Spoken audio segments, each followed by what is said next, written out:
Ayan, dalawa. Tapos ito yung isda.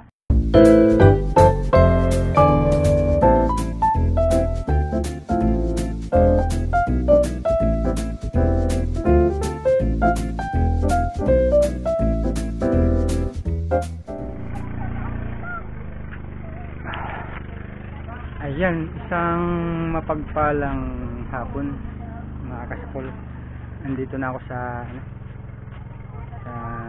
tabing dagat at mamama na ako mamaya. Medyo inagahan ko para sabayin ko yung pagbaba ng tubig. So magpe-prepare na ako, solo dive. Wala si Utol once again. Magdadive ako mamaya. Abangan nyo kung ano mahuli ko mamaya. Ayan, ang ganda ng dagat. Tahimik na tahimik. Ayan, so bali nagpe-prepare na ako. Ayan yung gamit ko. Ayan. Ayan. Tapos ang kabila niyan. Ayan, Kasapul TV. Yun. So yan yung mga gamit natin. Ito yung karilo. Yan yung flashlight na ginagamit ko. Reserve ng flashlight. Ayan yung goggles natin. Meron ng ano yan, Colgate para hindi agad lumabo. Tapos hood. Hood. Ayan yung pangkampay ko. Yung lalagyanan. Ayan. So bali naka-prepare na yan. Okay. Thank you.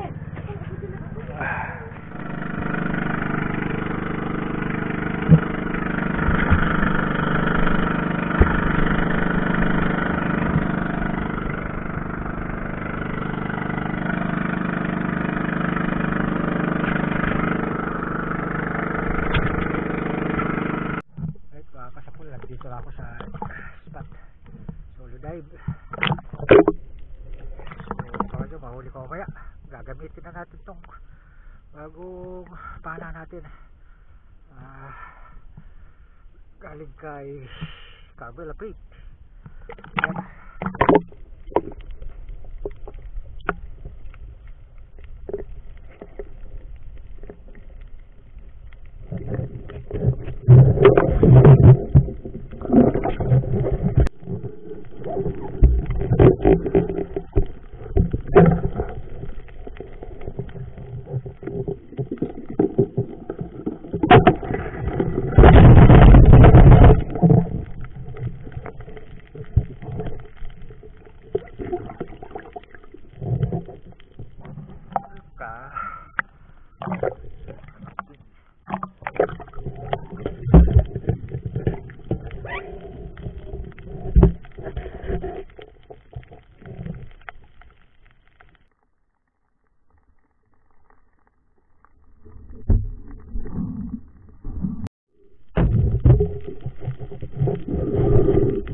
Medyo mabigat at lubog siya sa dagat. So nanibago ko kasi dati yung ginagawa ko ay yung ginagamit ko walang line release. Yun meron. So medyo naaabala ako. Hindi ko pa kabisado masyado. Pero sinerte rin tayo kasi may nakuha akong malaking pusit. Ayan. Dalawa. So bali itong dalawa na to ay Ayan. At kalahating kilo. Tapos ito yung isda. Medyo malabo yung dagat pero okay na rin. Na meron tayong napana na ano, pambenta. Ayan, nabahita. Ayan. Okay, thank you very much sa tinanggap nating biyaya ngayon. At salamat din sa panonood niyo. Huwag niyong kalimutang i-share. At sa mga bago pa lang, kung ikaw bago pa lang dito sa aking YouTube channel, ay huwag mong kalimutang mag-subscribe at hit mo yung notification bell para updated kayong lagi sa mga shore fishing night adventure ko. Itong pusit ay hindi ko na videoan habang pinapana ko. Ayan, laki ng tama. Medyo malaki kasi yung shock ko ngayon. Malaki. So, ang laki nito, mga kasapul yan. Yan, so bali 2 pirasong malaki. 5 sana magkasama yan.